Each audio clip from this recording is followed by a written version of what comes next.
Bom dia, galera do sexto ano. E aí, galera? Hoje nós vamos falar aí um pouco mais sobre os mapas. Semana passada eu falei sobre coordenadas geográficas e hoje a gente vai continuar falando aí sobre, esses instrumentos de orientação que são os mapas. É, eu vou começar falando, basicamente, sobre os tipos de mapa. É, o mapa, ele pode ser político, quando mostra basicamente a divisão territorial, a divisão entre os países. Por exemplo, quando você pega um mapa mundi, ou um atlas, tá lá, Brasil, América do Sul político. O que quer dizer?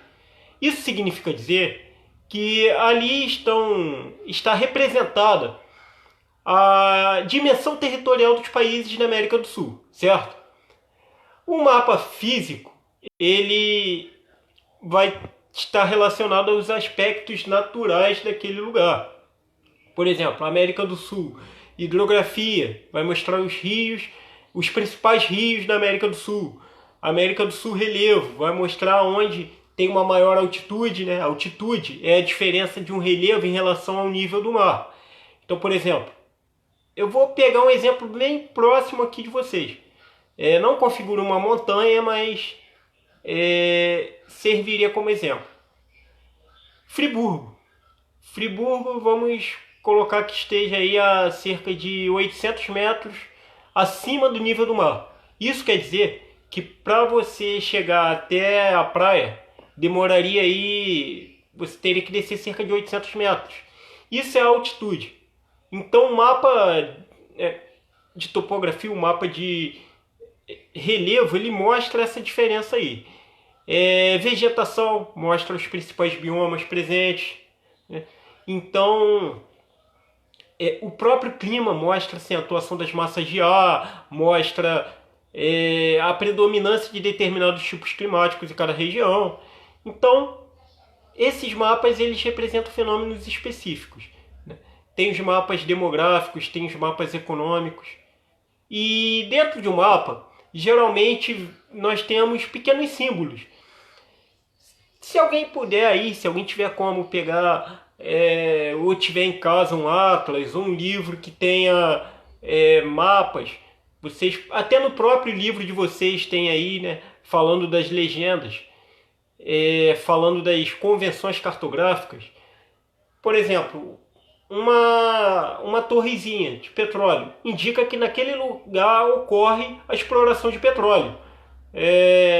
Onde tem uma barrinha de ouro, indica ali a presença de, de ouro, de outros recursos minerais. Uma estrada, uma rodovia também pode ser representada por essas convenções cartográficas. Então as convenções cartográficas, elas são aqueles símbolos que vocês veem nos mapas. Por exemplo, um aviãozinho indica que ali tem um aeroporto. Então são vários símbolos. No livro de vocês podem dar uma conferida aí. Já os mapas temáticos, eles vão abordar um determinado assunto. Um assunto que está assim, em evidência, claro, né? Um assunto que a mídia está comentando. Coronavírus. O mapa, por exemplo, ele pode mostrar, ele está ajudando muito o governo nessa questão, o Ministério da Saúde aí nessa questão de ver onde os casos estão maiores. Então, diariamente é atualizado o mapa sobre a situação do país em relação às contaminações por Covid-19. Então, aí dá para ver os estados onde tem o maior índice, onde tem o menor índice. Os mapas temáticos, eles possibilitam uma interpretação do mundo. E assim, interpretar um mapa é uma habilidade muito importante. A geografia, ela consiste em si mais em interpretar determinados fenômenos a partir da linguagem cartográfica, e aí às vezes um texto ele pode ser escrito em cima daquele mapa. Então é uma das principais finalidades da geografia, é uma habilidade que vocês estão começando agora a ter um maior contato, e durante os próximos anos vocês vão ver que muitos dos exercícios, quando falar de Brasil, quando falar de América, de Europa, Oriente Médio, muitos exercícios irão envolver interpretação de mapas. E aí vocês vão conseguir compreender muitas coisas. Certo, galera? Então, os mapas temáticos, eles podem abordar qualquer assunto. Desde o gosto musical predominante de cada estado do país, como, por exemplo, os times de maior torcida em um determinado país, né, em determinado estado. Outra coisa que também pode ser representada, a faixa etária, onde tem uma população mais jovem, mais idosa. Então, qualquer fenômeno. Claro, tem que ter um critério para a criação dos mapas. Não pode ser assim também, eu vou desenhar um mapa do nada. Tem que ter toda uma análise, tem que ter todo um estudo também em cima do assunto. Aqui, um mapa, ele, na verdade, ele é uma forma de sintetizar aquele assunto ali, entenderam? Outra coisa assim, importante que eu vou falar, né, eu vou colocar um slide também, certinho, sobre projeção cartográfica. A projeção cartográfica, ela é a representação da superfície terrestre em um plano, ou usando uma projeção cônica, ou usando uma projeção cilíndrica, e aí as distorções do mapa aumentam ou diminuem. Por exemplo, a linha do Equador pode ficar com maior distanciamento de outros paralelos em uma projeção, com menor distanciamento em outras. Isso aí pode alterar a percepção do mapa. Por exemplo, pode fazer com que a Groenlândia ela pareça muito maior do que ela é. Inclusive na projeção de Mercator, a Groenlândia parece que tem o tamanho da América do Sul, quando na verdade isso não passa nem perto. A América do Sul é muito maior do que a própria Europa. Só que na projeção de Mercator vale falar também que a cartografia ela é muito ideológica. Então a projeção de Mercator, como ela surge ali no século XVI, e aí vocês podem, eu não sei se vocês já estudaram isso em outra disciplina esse ano, mas século XVI estavam ocorrendo as grandes navegações, que é quando os portugueses chegaram ao Brasil, que é quando os espanhóis chegaram no continente americano, restante dos países. Então naquela época, nunca que o colonizado ele poderia ter uma ideia de que ele é maior que o colonizador. Então teve o sentido ideológico de não fazer o colonizador parecer menor. E aí parece que a Europa é gigante aí nesse mapa de mercado. Quando na verdade não é.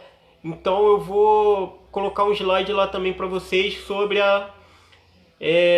explicando detalhadamente cada projeção, beleza, galera? Aí no livro de vocês tem também para dar uma reforçada.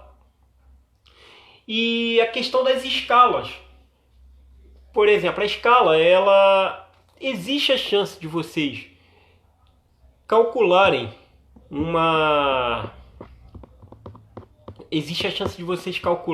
aí a distância de um país para o outro com mapinha de papel. Claro que hoje existem aí as novas tecnologias, é muito mais fácil, tudo pronto na hora, mas existe sim essa técnica, porque você pega qual é a projeção, qual é a dimensão daquela escala e pode fazer um cálculo a partir dessa dimensão. Eu não vou aprofundar isso agora,